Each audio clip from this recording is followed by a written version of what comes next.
सन 1925 और बाद के कुछ वर्ष ऐसे थे जबकि स्वतंत्रता आंदोलन में शिथिलता आ गई थी। इतिहासकार लिखते हैं कि इस समय देश के सामने आजादी प्राप्त करने का कोई कार्यक्रम नहीं था।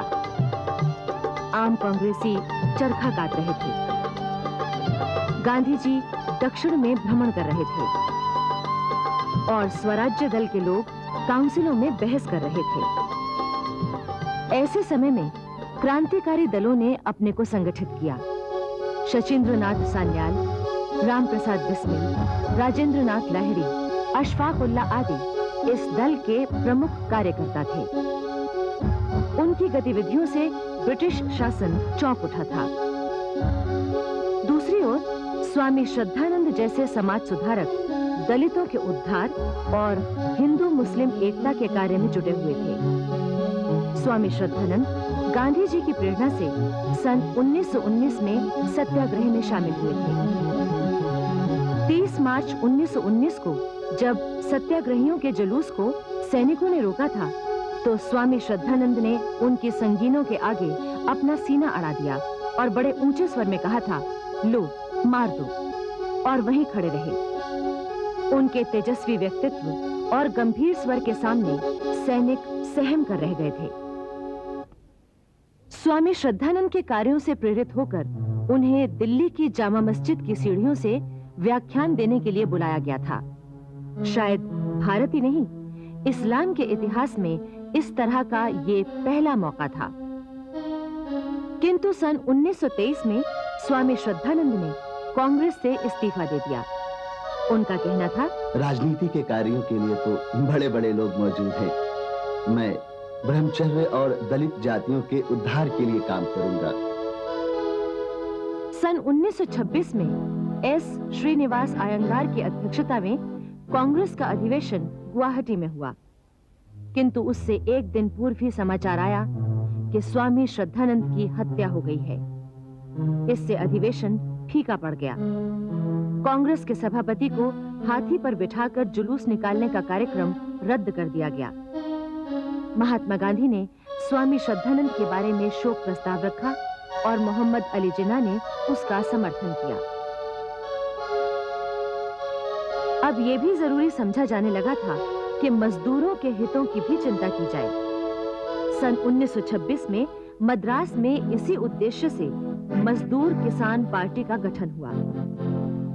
सन 1926 में मद्रास में आयोजित भारतीय ट्रेड यूनियन कांग्रेस के छठे अधिवेशन में अध्यक्ष पद से बोलते हुए वीवी गिरी ने कहा था, मजदूरों को न केवल संगठित करना जरूरी है, बल्कि उनके बीच सहयोग स्थापित करना भी जरूरी है।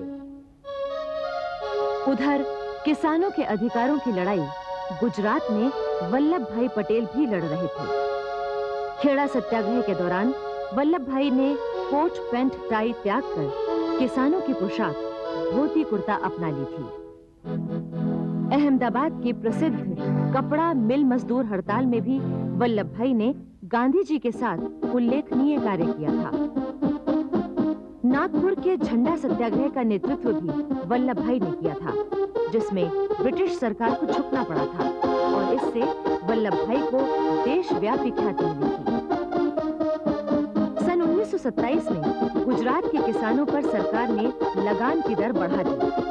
इसके विरुद्ध किसानों में जबरदस्त आक्रोश उठा और वो कुछ भी करने को तैयार थे। बस उन्हें केवल एक कुशल नेतृत्व की आवश्यकता थी। आखिर बारदोली में किसानों ने वल्लभ भाई से नेतृत्व करने के लिए कहा। वल्लभ भाई ने कहा, यदि हर तरह का जोखिम उठाने के लिए आप तैयार हैं, तो मैं आपके लिए लड़ सकता। किसान तो हर तरह से तैयार थे। वल्लभ भाई के नेतृत्व में ऐतिहासिक बारदोली किसान सत्याग्रह शुरू हो गया। वल्लभ भाई ने यह आंदोलन इस तरह संगठित किया था कि लगान मिलना तो दूर, गांव में सरकारी अफसरों को भोजन, रिहाइश और सवारी तक मिलना दुश्वार हो गया था। बारदोली किसान आंदोलन को दबाने के लिए ब्रिटिश सरकार ने किसानों पर जुल्म ढाए, उनके घर तोड़ दिए, मवेशी जब्त कर लिए और उन्हें गिरफ्तार कर लिया, किंतु किसान झुके नहीं। अंत में सरकार को ही झुकना पड़ा। वल्लभ भाई की इस सफलता पर प्रसन्न होकर गांधी जी ने उन्हें सरदार की उपाधि दी थी। तभी से वो सरदार वल्लभ भाई पटेल कहलाने लगे थे। सन 1928 में ब्रिटिश सरकार ने इंग्लैंड के एक प्रसिद्ध वकील सर जॉन साइमन की अध्यक्षता में एक कमीशन नियुक्त किया। कहा यह गया था कि इसे भारत के भाग्य का निर्णय करने के लिए नियुक्त किया गया है, किंतु ये सब केवल दिखावा था, क्योंकि इसे दरअसल भारतीयों को बहुसंख्यक और अल्पसंख्यक के रूप में बांटकर उनमें फूट डालने के लिए भेजा गया था। पंडित मोतीलाल नेहरू ने इस कमीशन के विरोध में स्पष्ट कहा था कि ये तो भारतीयों की आंखों में धूल झोंकने का एक तरीका है। एने बेसेंट ने कहा था, इस कमीशन की स्थापना अगर जले पर नमक छिड़कना नहीं है तो और क्या है। 3 फरवरी 1928 को सर जॉन साइमन के साथ 7 सदस्यों वाला कमीशन जब बंबई उतरा तो सारे देश में उसका विरोध किया गया। सबसे अपमानजनक बात ये थी कि इसमें किसी भारतीय को सदस्य नहीं बनाया गया था। कमीशन जहां-जहां गया वहीं उसे जबरदस्त विरोध का सामना करना पड़ा। Simon commission go back, Simon commission वापस जाओ, Simon commission go back. Patna में ब्रिटिश हुकूमत ने गांव से कुछ किराए के प्रदर्शनकारी बुलाए थे ताकि वो साइमन कमीशन के समर्थन में नारे लगाएं। लेकिन जब विरोधी जुलूस उनके सामने पहुंचा तो वो सब भागकर उसमें शामिल हो गए और ब्रिटिश हुक्मरान खड़े-खड़े देखते रह गए। 20 अक्टूबर 1928 को साइमन कमीशन लाहौर पहुंचा। कमीशन का विरोध करने वाले जुलूस का नेतृत्व किया था पंजाब केसरी लाला लाजपत राय ने। जैसा कि आप जानते हैं, लाला लाजपत राय उस समय देश के अग्रणी नेताओं में थे, किंतु ब्रिटिश शासन की दमन नीति के सामने किसी भी बड़े नेता का कोई महत्व नहीं था। जुलूस पर अंग्रेज पुलिस की लाठियां बरसी और लाला लाजपत राय बुरी तरह जख्मी हो गए। लाला जी के घायल होने की खबर से सारे देश में विरोध की लहर ने तेजी पकड़ ली। लाला लाजपत राय ने उस समय कहा था, मेरे ऊपर जो लाठियों के प्रहार किए गए हैं वही एक दिन ब्रिटिश साम्राज्य के ताबूत में कीले साबित होंगी। 17 नवंबर 1928 को लाला लाजपत राय का देहांत हो गया। इससे सारे देश में खलबली मच गई। नेहरू जी के शब्दों में, उस समय देश के लोगों में दुख से अधिक क्रोध भड़क उठा। 15 दिसंबर 1928 को क्रांतिकारी दल ने लाला जी की हत्या के जिम्मेदार अंग्रेज ऑफिसर सैंडर्स की हत्या कर दी। इस योजना में भगत सिंह, राजगुरु और चंद्रशेखर आजाद शामिल थे। लाहौर के बाद जब साइमन कमीशन लखनऊ पहुंचा तो वहां जवाहरलाल नेहरू, गोविंद वल्लभ पंत आदि नेताओं ने विरोध में जुलूस निकाले और जैसा कि सभी जगह हो रहा था, अंग्रेज पुलिस ने लखनऊ में भी अपना दमन चक्र चलाया। नेहरू जी ने इस लोमहर्षक दृश्य का वर्णन करते हुए मेरी कहानी में लिखा है, घुड़सवार फौरन हमारे ऊपर आ गए और उनकी आगे की कतार हमारे जुलूस में आगे खड़े हुए लोगों से एक ही छलांग में टकरा गई। हम वहीं डटे रहे और चूंकि हम हटते नहीं दिखाई दिए, इसलिए उन्हें उसी दम घोड़ों को रोक देना पड़ा। घोड़े पिछले पैरों पर खड़े रह गए, उनके अगले पैर हमारे सिरों पर लटकते हुए हिल रहे थे और फिर हम पर पैदल और घुड़सवार पुलिस दोनों की लाठियां पड़ने लगी। वह बहुत भयंकर मार थी। मुझे सिर्फ इतना ख्याल रहा कि मुझे अपनी जगह पर ही खड़े रहना चाहिए। मार से मुझे अंधेरी आ गई।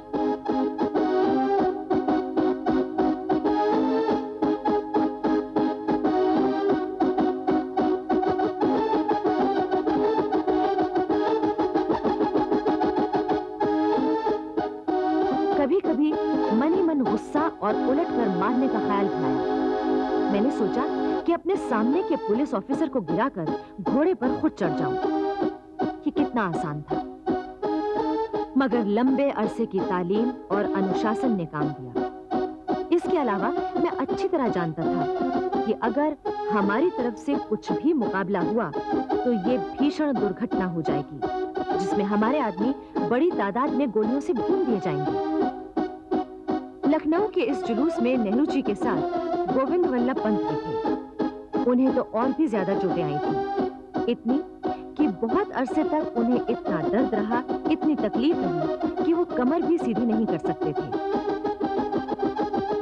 जब साइमन कमीशन देश के विभिन्न स्थानों का दौरा कर रहा था, उन्हीं दिनों कलकत्ते में मोतीलाल नेहरू की अध्यक्षता में कांग्रेस का अधिवेशन हुआ। इस अधिवेशन में पूर्ण स्वराज्य और डोमिनियन स्टेटस यानी औपनिवेशिक राज्यों की स्थापना की मांग को लेकर काफी बहस हुई। सुभाष चंद्र बोस और जवाहरलाल नेहरू जैसे युवा नेता तत्काल पूर्ण स्वराज्य की मांग का प्रस्ताव पास कराना चाहते थे, किंतु कांग्रेस के पुराने नेता नहीं मान रहे थे। अंत में गांधी जी के कहने पर समझौता हो गया। उन्होंने ब्रिटिश सरकार को 1 साल का समय दिया। यदि इस अवधि में उसने भारत को औपनिवेशिक स्वरूप नहीं दिया तो कांग्रेस पूर्ण स्वराज्य की मांग रखेगी। आखिर 1 वर्ष बाद 31 दिसंबर 1929 को लाहौर में ऐतिहासिक कांग्रेस अधिवेशन रावी के किनारे हुआ।